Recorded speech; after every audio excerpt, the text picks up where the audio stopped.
So in the previous lecture we had learned about the definition of the strength duration curve. Now, as physiotherapists, we use SDC in our clinic as a diagnostic tool. So, further going ahead in the topic, we will see what the requirements are. So, you can very well easily read the requirements over here, and there is nothing to explain as such in this. The next thing we need to talk about the preparation of patient. So we need to perform, suppose a patient has come up with a radial nerve injury or any injury, and now we need to see what is the level of injury, what is the type of injury. So for all of those things we will have to perform the SDC on the patient. So how we will prepare the patient for the same? So first we need to explain everything about the procedure to the patient. So if during the procedure the patient does not feel uncomfortable or does not feel that this is something new to him, so we need to explain in detail what we are about to do to them. For example, we can say that you will feel slight tingling when I apply the current. If you cannot tolerate it, you can tell me to stop. But though we only have to see a minimal contraction, usually the patient won't feel such a high current. Then we need to expose the part perfectly. This is very important. We do not need any type of clothing restrictions around the joint or around the surrounding joints. The part should be able to move freely. The patient should be in a comfortable position as well as the therapist should be in a comfortable position. Usually when we are performing SDC, we make sure that the patient is given a comfortable position, but we do not think about ourselves. You do not have to bend over to give an electrical stimulation. You can sit, you have to adjust your position accordingly as well. The room should be well lighted. Why? Because we need to see the minimal contraction. We are not going to see the full movement of the muscle. We are only seeing a minimal contraction. Therefore, the room should be well lighted. It should be warm because we will be exposing the part. We should support the limb. Skin resistance can be reduced by many different techniques. For example, shaving the hair, by asking the patient to wash off any moisturizers if they have applied. So all of these things can be used. Then we use an active electrode which is as small as possible. Why?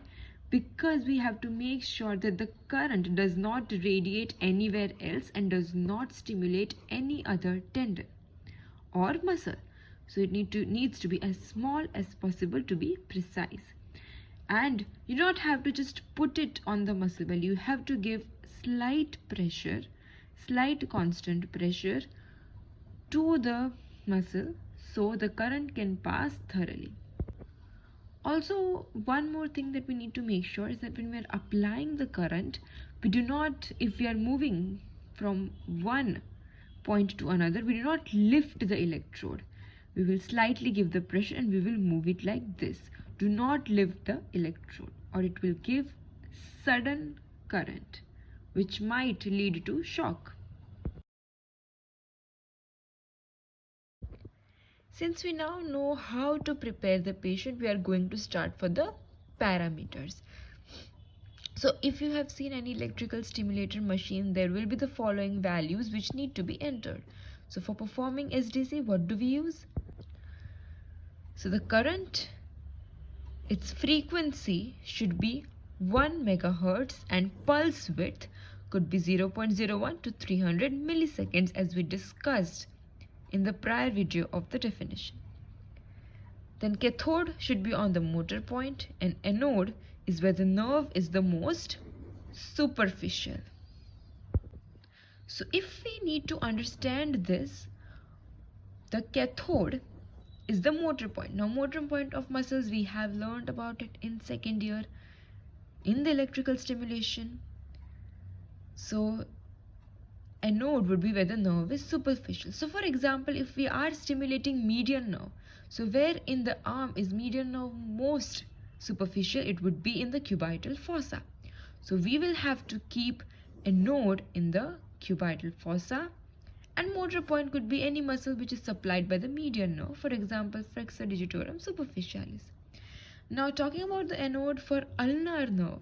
We know ulnar nerve is most superficial near the medial epicondyle.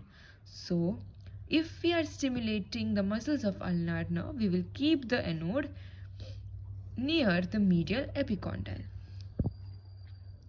Now the stimulator, our stimulator could either be constant current or it would be constant voltage. Usually in OPD you will find a constant voltage stimulator. So now that we know about the preparation of patient and the parameters we have to set in the machine, we will begin our test. So the SDC will be plotted on a graph. So our graph should have the following information: name, age, gender, date of injury, date of test, what is the diagnosis, interpretation. On the y-axis there would be current and on the x-axis there would be pulse width.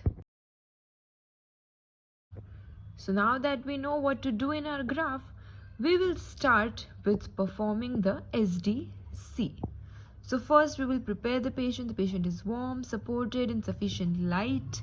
We will place all our electrodes and then we will apply our current using the longest pulse width.